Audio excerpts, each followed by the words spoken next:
बात करने जा रहे हैं एक ऐसे सूरवीर की जिसने पूरी दुनिया में अजय रहने वाले अरबों को दौड़ा दौड़ा कर मारा। बात अरबों के काल सम्राट बप्पा रावल की। इसके नाम पर आज भी पाकिस्तान का एक शहर सर उठाए खड़ा है जिसका नाम है रावलपिंडी। बप्पा रावल का जन्म जैसे कि ज़्यादातर इतिहासकार बताते हैं सन 713 में हुआ, जो सरासर गलत है। बप्पा रावल का जन्म 696 ईस्वी में गुजरात के ईडर में हुआ। भील समुदाय के बच्चों के साथ उनका बचपन गुजरा। उनके जन्म के साथ काफ़ी कथाएं जुड़ी हुई हैं, परंतु पिता नागदित्य की मृत्यु के बाद उनकी मां ने ही उनका लालन पोषण किया और भीलों के साथ बड़े हुए। जब बप्पा बड़े हुए तो उन्हें पता चला कि वो मेवाड़ व मालवा के मौर्य राजा मान मौर्य के भांजे हैं और उनके पिता के राज्य पर भी उनका अधिकार है। यह जान बप्पा मामा मान मौर्य के पास उज्जैन गए और अपना परिचय दिया। परिचय सुनकर मान मौर्य अत्यंत खुश हुए और बप्पा के मजबूत शरीर और तेज को देखकर काफ़ी प्रसन्न हुए और उनका राज्य उन्हें वापस दिया और जागीरदार बनाया। बप्पा के समय वहाँ काफ़ी बौद्ध और जैन भिक्षु व साधु मेवाड़ के इलाके में रहते थे। उन्हीं में से एक नाथ परंपरा व गोरखनाथ के शिष्य हरित साधु वहाँ साधना करते थे। बप्पा को अध्यात्म में काफ़ी रुचि थी और वह उनसे ज्ञान और प्रवचन लेने उनके पास जाते थे। उनकी गायों की देखभाल भी करते। उन्हीं दिनों अरब के खलीफा पूरी उत्तरी अफ्रीका, मध्य एशिया, स्पेन को एक आंधी की तरह फतह कर चुके थे और सन 712 में उन्होंने सिंध भी जीत लिया और जैसलमेर की सीमा पर आ गए। यहाँ जैसलमेर पर उन्होंने काफ़ी प्रचंड प्रहार किया। इसमें काफ़ी मारकाट मची। लोग पलायन कर पूरब की तरफ भागने लगे। यह कोहराम आग की तरह मेवाड़ तक भागे हुए लोगों द्वारा आ गया।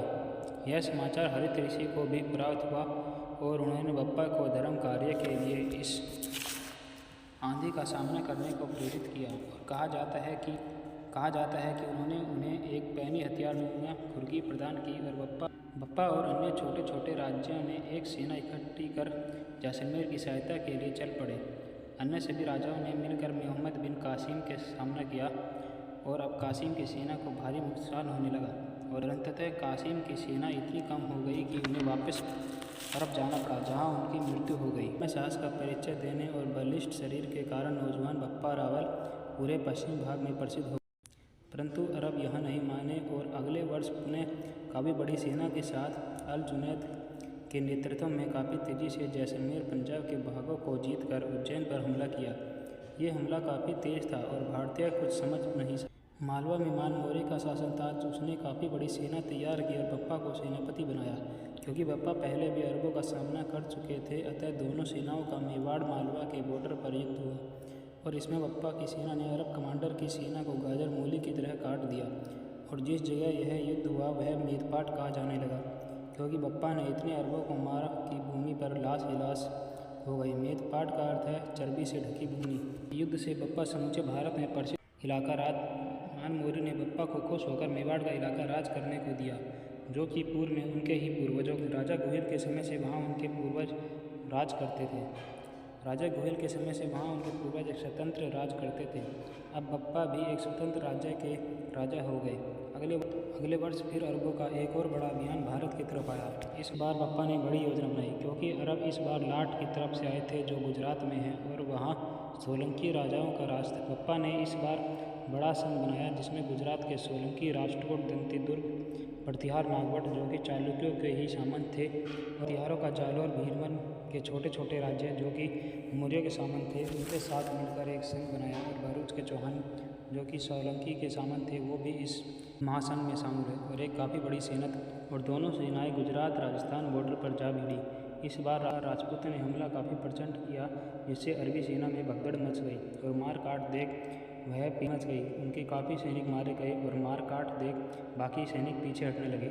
इस बार बार के हमलों से परेशान बप्पा ने उनको उचित दंड देने की योजना बना रखी थी और उन्होंने सेना लेकर भागती हुई सेना के सभी चौकियों पर हमला करके जीतते चले गए और इस तरह वह तुरान तक अरब चौकियों को समाप्त कर तुर्की तक पहुंच गए, जहां अरब केवल अब अपने घर तक ही सीमित रह गए।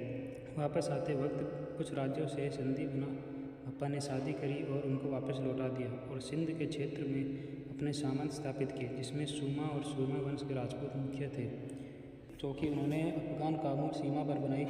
जिसमें उनके गोरखनाथ के शिष्य होने के कारण गोरखा कहलाए। एक अन्य महत्वपूर्ण टोपी उन्होंने पाकिस्तान के रावलपिंडी में बनाई और इस तरह वापस मेवाड़ आए और शासन किया। इस समय मानमोरे की मृत्यु हो चुकी थी और मालवा का राज्य भी बप्पा के अंदर आ गया, जहाँ उन्होंने उसी के बेटे को सामंत के तौर पर शासन करने दिया।